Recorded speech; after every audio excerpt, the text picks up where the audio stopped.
That's great. Could you share with us the timeline of COVID-19 in Shanghai? I know at the very beginning, the COVID-19 crisis kind of emerged during the Spring Festival, when all the students actually have a chance to go home and to stay at home.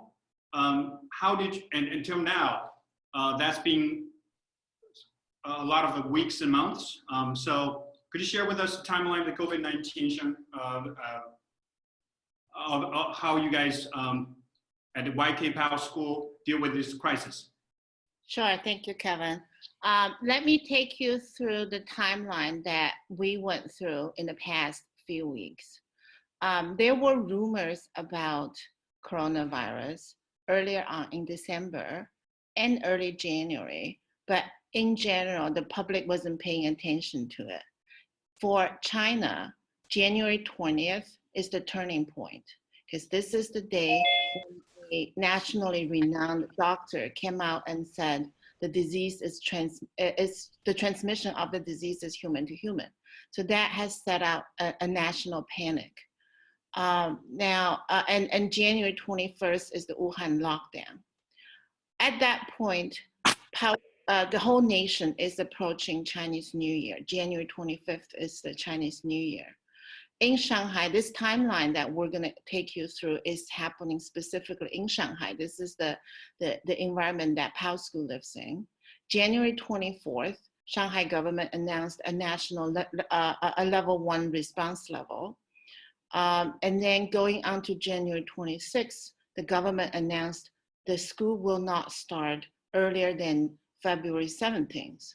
So I know a lot of you were talking with Kevin earlier, school has just shut down, there is a target starting date, but what is going to happen, as what we have experienced, is things are changing all the time. The disease is developing rapidly, the spread, as well as the government responses. So one challenge that we have, and David will explain, is the constant changing of government regulations and that impact it has on our school operation. So for example, the start date has changed quite a few times, as you can see on the timeline.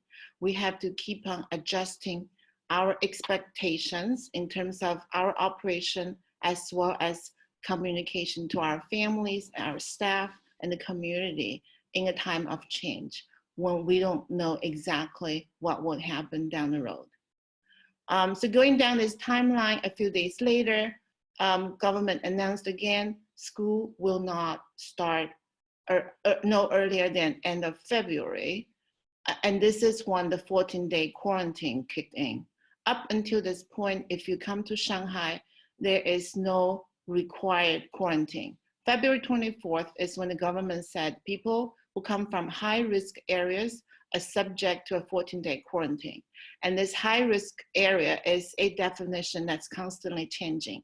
Every day, the government revisited, and at that point, it was local threat. So provinces and city names comes on and off the list. And our school, what we have to do is there is a daily report that goes into the government about the status of our employees as well as students, and that has to be adjusted daily so government knows where we stand. And fast forward to now, obviously, as you know, all the international countries are on the quarantine list. February 15th, this is when government started using a tracking system with an app. So everyone comes in, has to register their information and get the red, yellow, and green code. Green means you're okay, red means you need to be quarantined.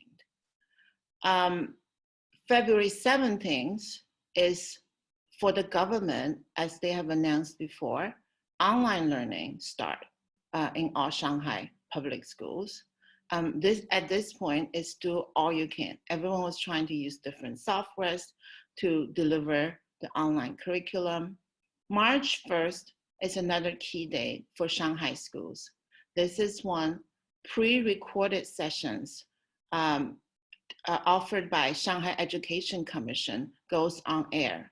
So for public schools, if they follow the compulsory curriculum, students can tune to different TV stations and the class will be broadcasted by a select few of expert instructors.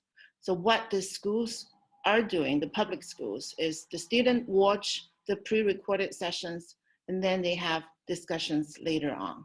So that format in all public schools is consistent throughout. But obviously, Pao School is a private school, and we'll explain later what we did in this setting. Fast forward to March 23rd, things are improving in Shanghai locally. So as of March 23rd, Shanghai has downgraded the response level to emergency response level 2. At this point, the threat is perceived to come from overseas. And as some of you may be aware, Chinese has cut down the outbound and inbound international flights, as well as restricted all foreign nationals from coming into China.